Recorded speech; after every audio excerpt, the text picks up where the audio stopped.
কেবল 7 মাসেই ক্ষমতাধর রাষ্ট্র তালিকায় 123তম অবস্থান থেকে 47 নম্বরে উঠে এসেছে বাংলাদেশ। সম্প্রতি সামাজিক মাধ্যমে ছড়িয়ে পড়া তথ্যটি ভুয়া হিসেবে প্রমাণ দিয়েছে রিউমার স্ক্যানার।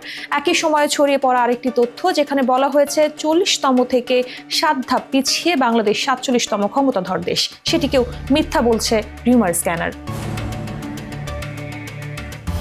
তথ্য যাচাইকারী প্রতিষ্ঠানটির মতে ইউএস নিউজের 2025 সালে বিশ্বের ক্ষমতাধর রাষ্ট্র নিয়ে করা র্যাঙ্কিং বা তালিকা এখনও প্রকাশিত হয়নি। সবশেষ 2024 সালের 10 সেপ্টেম্বর ক্ষমতাধর রাষ্ট্রের তালিকা প্রকাশ করেছিল ইউএস নিউজ। 2024 সালের র্যাঙ্কিং অনুযায়ী বাংলাদেশ পাওয়ার ক্যাটাগরিতে 47তম অবস্থানে ছিল। ইউএস নিউজ মূলত একটি আমেরিকান মিডিয়া কোম্পানি। তারা সংবাদ প্রকাশের পাশাপাশি বিগত কয়েক বছর ধরে নিয়মিত বিভিন্ন ক্যাটাগরির র্যাঙ্কিং ও বিশ্লেষণ প্রকাশ করে আসছে। প্রতিষ্ঠানটির ওয়েবসাইটে বিভিন্ন সময় আর্কাইভ বিশ্লেষণ করে দেখা গেছে, মূলত প্রতি বছর সেপ্টেম্বরের দিকে ক্ষমতাধর রাষ্ট্রের র্যাঙ্কিং প্রকাশ করে ইউএস নিউজ।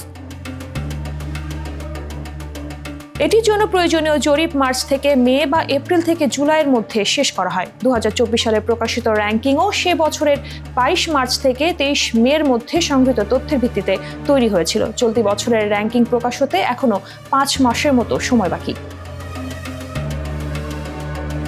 কাজেই সামাজিক মাধ্যমে ছড়িয়ে পড়া 7 মাসে ক্ষমতাধর রাষ্ট্রে উন্নতি কিংবা অবনতির তথ্য দুটি ভুয়া এবং মিথ্যা। রিউমার স্ক্যানারের অনুসন্ধানে উঠে এসেছে আরও বিভ্রান্তিকর তথ্য।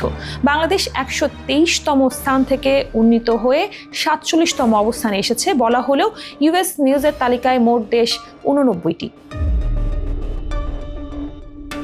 বাংলাদেশ এই র্যাঙ্কিংয়ে প্রথম অন্তর্ভুক্ত হয় 2022 সালে। সেবার তালিকা করা হয় 85টি দেশের। এতে বাংলাদেশের অবস্থান ছিল 44তম। পরের বছর 87 দেশের মধ্যে বাংলাদেশের অবস্থান ছিল 40তম, অর্থাৎ এ পর্যন্ত কোনো বছরেই র্যাঙ্কিংয়ে 123টি দেশ অন্তর্ভুক্ত ছিল না।